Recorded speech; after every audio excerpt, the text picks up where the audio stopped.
The next Mario Kart game is right around the corner, and so is the Nintendo Switch 2 Direct.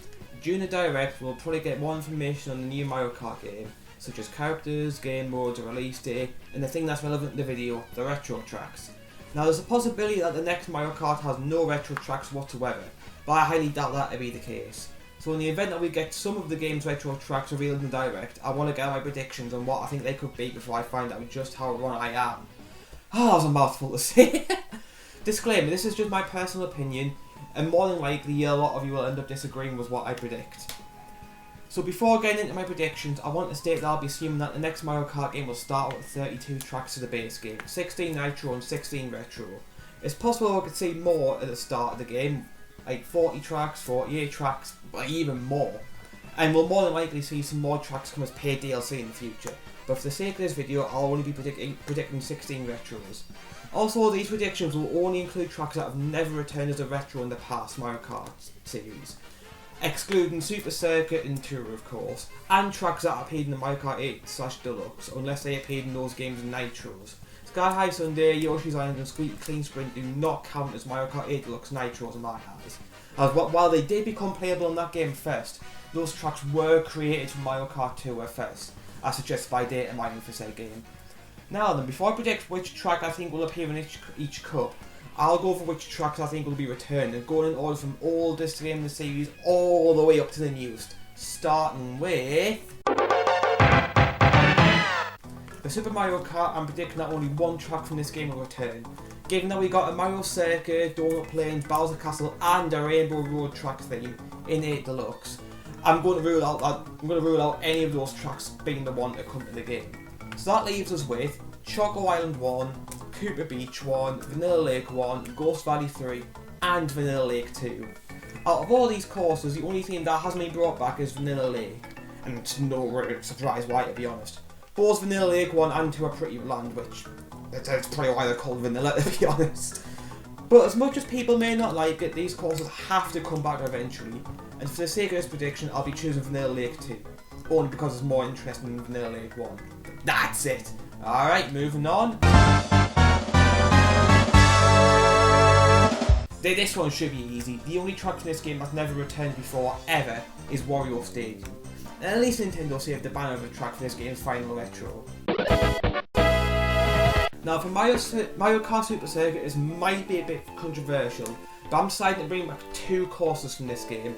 Given how much Nintendo seem to love the game, the Booster Course Pass and Mario Kart Tour, I don't see why the love of Super Circuit would just stop there. So for this game, the tracks we have to work with are Cheep Cheep Island, Yoshi Desert, Lakeside Park, Broken Pier, Bowser's Castle Fort, and Rainbow Road. Ever since Mario Kart 7, we've always had a Rainbow Road as the final course of the Lightning Cup, with SNES Rainbow Road being in that game, and Mario Kart 8 bringing back N64's Rainbow Road. So for the next entry in the series, it would make sense to bring back GBA Rainbow Road. It makes me wonder why this course never showed up in Mario Kart 2, to be honest.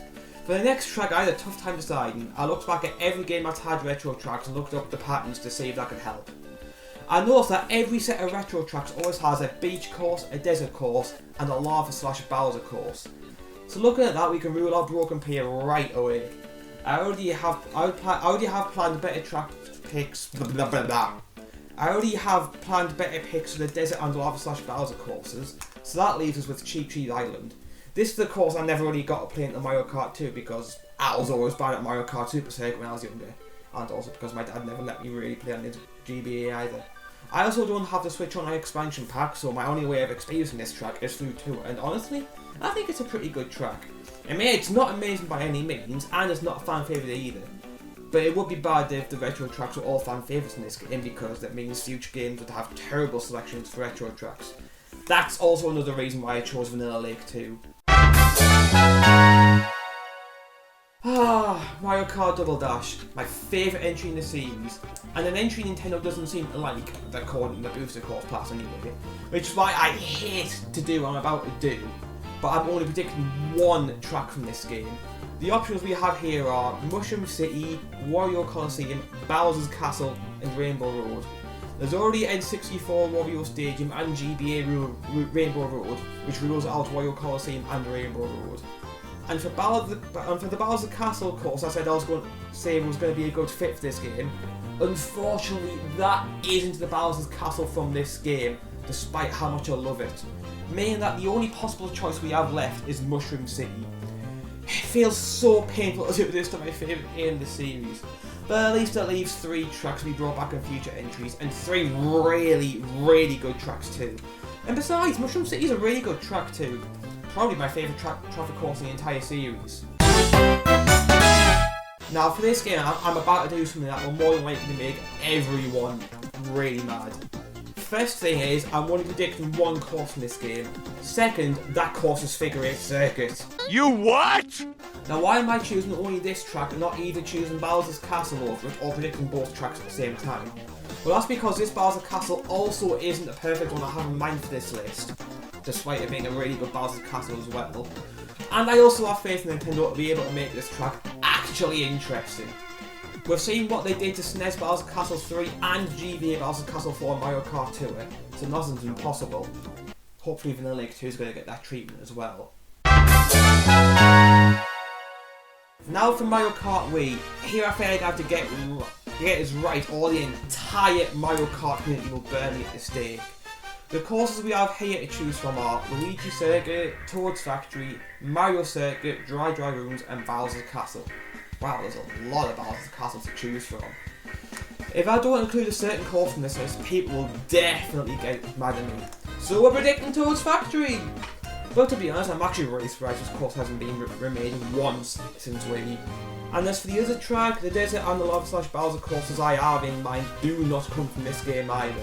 So that rules out both Dry Ruins and Bowser's Castle. This really stings because Dry Ruins is my favourite desert course of all time. So now it's between Mario Circuit and the Luigi Circuit. We still need a Mario Circuit course to choose because every retro selection has had a Mario Circuit and at least one of the Circuit / Raceway course. And given how we already have Figure 8 Circuit, that means the other slots should go to Mario Circuit. It's not the best Mario Circuit ever, but it certainly ain't the worst. Now for Mario Kart 7, alongside Super Circuit and Tour, I believe this game is heavily underrated. If this game didn't lack a versus mode and single player, then it easily would have been recognised way much better. But anyway, let's get back to the predictions. I'm predicting 3 courses in this game, and the choices we have this time are Daisy Hills, Cheap Cake, Shy Guy Bazaar, Woohoo Island Loop, Mario Circuit, Wario's Galleon, yes I'm using the PAL versions of the names, Woohoo Mountain Loop, and Bowser's Castle. Cheap Cake, Mario Circuit and Wario's Galleon are instantly out due to overlapping themes. We need an easy course with a lot of green in the Shell Cup, so I'll choose Daisy Hills as the first pick from this game. Next I'm going to decide on Shy Guy Bazaar, since it was robbed from both Mario Kart 8 DLC on the Wii U and the Booster Course Pass. This course is amazing and deserves a chance to shine. Now all we have left is the 2 Woohoo courses and Bowser Castle. Now I know how amazing it would be to race on both the Woohoo courses with 24 races, but I'll have to wait for another entry. Don't worry, I'm sure the future Mario Kart games will also have 24 races in them too. But this is finally the Bowser's Castle course that I've been seeing as the perfect pick for this game, and I have a reason for this. In every game since Mario Kart DS, the 3rd track of the Lightning Cup has always been a track from the game that was 2 entries from the current title.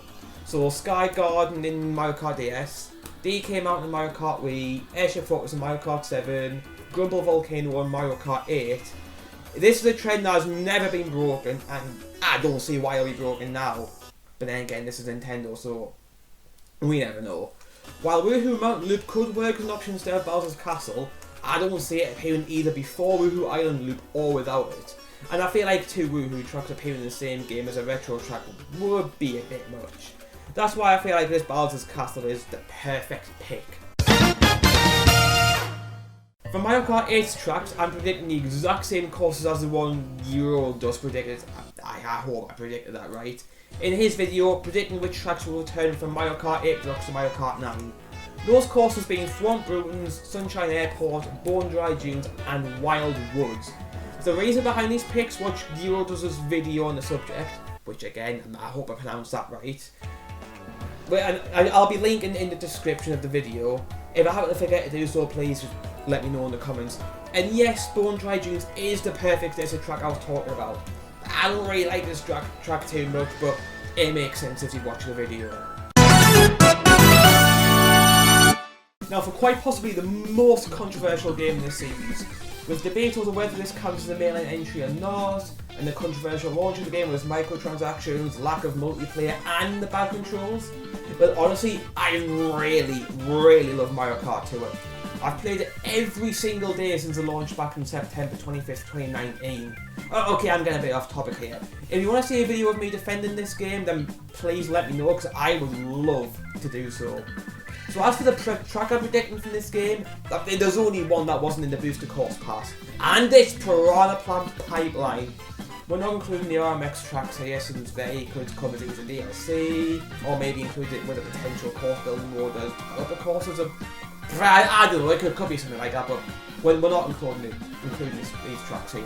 So back to Pipeline, it's a course that really should not have been dropped in the Booster Course Pass over the likes of Daisy Circuit and Rosalia's Ice World. I mean, don't get me wrong, Pipeline isn't absolutely amazing by any means. 2 does have better nitros than this, but also has Sky Ice under it, which made it into the Booster Course Pass. Anyway, Pipeline doesn't really need any further reason over them preserving 2's content, as the game will eventually shut down when Nintendo stops profiting from keeping the servers online. Okay, now we have our 16 courses. So to recap: Vanilla Lake 2, Wario Stadium, Cheap Island, GBA Rainbow Road, Mushroom City, Figure 8 Circuit, Toad's Factory, Wii Mario Circuit, Daisy Hills, Shy Guy Bazaar, 3DS Bowser's Castle, Thwomp Ruins, Sunshine Airport, Bone Dry Dunes, Wild Woods, and Piranha Plant Pipeline. Wow, that was a lot to say. That took me breath away. Oh, I'm not used to doing these kinds of videos, please forgive me. Okay, now it's time to organise these courses into cups. To begin, let's get the easy ones out of the way. Figure 8 Circuit will be the first course in the Shell Cup, as it's the most boring track here. 3DS Bowser's Castle and GBA Rainbow Road will be the third and final courses of the Lightning Cup, for the reasons I mentioned earlier. Next, I think it'll be easier to figure out where the 4 Wii U tracks go, as it's tradition for games to not overlap in cups, so we can't have 2 Wii U courses in the same cup. I mean, they did that in the Booster Course Pass for the Tour City tracks, but nah, we're not counting that, So since Thwomp Ruins was in the Mushroom Cup, I feel like it could fit into the Shell Cup. And another pattern I noticed that with every last course in the Shell Cup, each game rotates for the Mushroom Cup course, and then the first course of the Flower Cup. And since the last course in the Shell Cup for Mario Kart 8 was Toad's Turnpike, a course that was the first in the Flower Cup for Mario Kart 64, that makes sense that Thwomp Ruins is the perfect fit for the final course for the Shell Cup. I mean, it could also be Shy Guy Bazaar instead, but I personally feel like Thwomp Ruins do this better, and the other 3 courses don't really work in the Shell Cup either, in my opinion. For Bone Dry Dunes, for example, I think it fits perfectly for the second course of the Lightning Cup, as in every second course of the Lightning Cup, excluding Mario Kart 8, it's always been a course that's appeared in the Special Cup previously, with both Peach Gardens and Dino Dino Jungle also being the second course of their respective Special Cup, just like Bone Dry Dunes. Sunshine Airport and Wild Woods are a bit more difficult to predict. Wild Woods, especially since it was in the Crossing Cup of Mario Kart 8, a DLC cup, so it's hard to find a pattern for it. Sunshine Airport could theoretically fit into both Banana and Leaf Cup, as both have had Star Cup courses in them before. So to help decide where these courses fit, let's have a look at 2 other courses. Both Toad's Factory and Shy Guy Bazaar appeared as the final course of their own Mushroom Cups in their games. And alongside Sunshine Airport, these 3 courses are fan favourites, so I don't really think they should appear in the same cup as each other. Otherwise, one cup would be way better than the others, which could disrupt the balance of the cups. And speaking of balance, we currently don't have a course that takes place during the day in the Lightning Cup, which means Shy Guy Bazaar can't go in there. And Bone Dry Dunes makes it impossible for Sunshine Airport to appear in there, which means Toad's Factory would fit perfectly into the Lightning Cup. Now that Toad's Factory found its home in the Lightning Cup, complete in said cup, finding homes for Shy Guy Bazaar and Sunshine Airport should be easier. Given that Shy Guy Bazaar appeared as a Mushroom Cup course and Sunshine Airport appeared as a Star Cup course, that should make selecting the cups for these courses easier. Shy Guy Bazaar and Banana and Sunshine Airport in Leaf.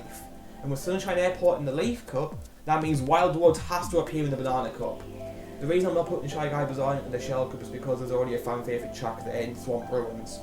Speaking of the Shell Cup, the only course I can see fitting into the second slot of this cup is Daisy Hill, based on its simplicity. As for the third course of the Shell Cup, it could be anything. So let's come back to that later. Going back to the Banana Cup, it only feels right to have Mario Circuit in there, as Mario Circuit Retros typically belong in either the Shell or the Banana Cup. SNES Mario Circuit 3 and GCN Mario Circuit are the two exceptions because there was 3 Mario themed retros in Wii. That means now the courses with Outer Home are Vanilla Lake 2, Wario Stadium, Cheep Cheep Island, Mushroom City and Piranha Plant Pipeline. Wario Stadium I feel shouldn't go in the same cup as Shy Guy Bazaar since both tracks take place during the night and contain dirt roads and portions of the track meaning they're quite similar to each other in that respect. So that places Wario Stadium in the Leaf Cup. Mushroom City I feel would clash with Sunshine Airport too much, both of them being man-made structure themed courses, so for that reason I'm putting Mushroom City into the Banana Cup. So now with that decided, I feel like the Banana Cup could be fully completed. The first course being Mushroom City, next is Mario Circuit, followed by Shy Guy Bazaar, then ending with Wild Woods. For the Leaf Cup we already have Wario Stadium and Sunshine Airport. Both tracks were the first to appear in the Star Cup for their games of origin, so it's a bit tough to decide which one should be in the first slot. But given how Wario Stadium is such a long track, it could easily be split up into sections which could make for a perfect finale for the Leaf Cup, leaving Sunshine Airport for the first slot. I think we have enough greenery in the Shell Cup tracks for Piranha Plant Pipeline to fit in there, so I'll be putting that in the Leaf Cup too. In the second slot to be precise, because I feel it's just too easy for the third slot. Now we're down to just Vanilla Lake 2 and Cheep Cheep Island. As I just stated, the Shell Cup has enough greenery and Cheep Cheep Island has patches of grass in the course, meaning that Vanilla Lake 2 will be a better fit for the Shell Cup and Cheep Cheep Island for the Leaf Cup. So with that we have our retro tracks for the next Mario Kart game, those being in the Shell Cup, Figure 8 Circuit, Daisy Hills, Vanilla Lake 2 and Swamp Ruins. For the Banana Cup, Mushroom City, Wii's Mario Circuit, Shy Guy Bazaar and Wild Woods. For the Leaf Cup we have Sunshine Airport, Piranha Plant Pipeline, Cheep Cheep Island and Nintendo 64's Wario Stadium. Finally for the Lightning Cup we have Toad's Factory, Bone Dry Dunes, 3DS's Bowser Castle and GBA's Rainbow Road. Why did I say Road? Despite this having a lot of thought put into it, I'm not exactly 100% confident on my predictions. I feel like there's a lot of different combinations these tracks could be in and it would still make sense of prediction. But this is the order I went with anyway. If you guys have a different order you think these tracks would be better in, or if you have any completely different predictions to what I have, then please let me know in the comments. That's if anyone's actually watching this video. I'd love to see everyone's predictions. Again, that's if anyone's watching this video. I don't really have anything else to say except thanks for watching and let's see how on I am when the Switch 2 Direct drops.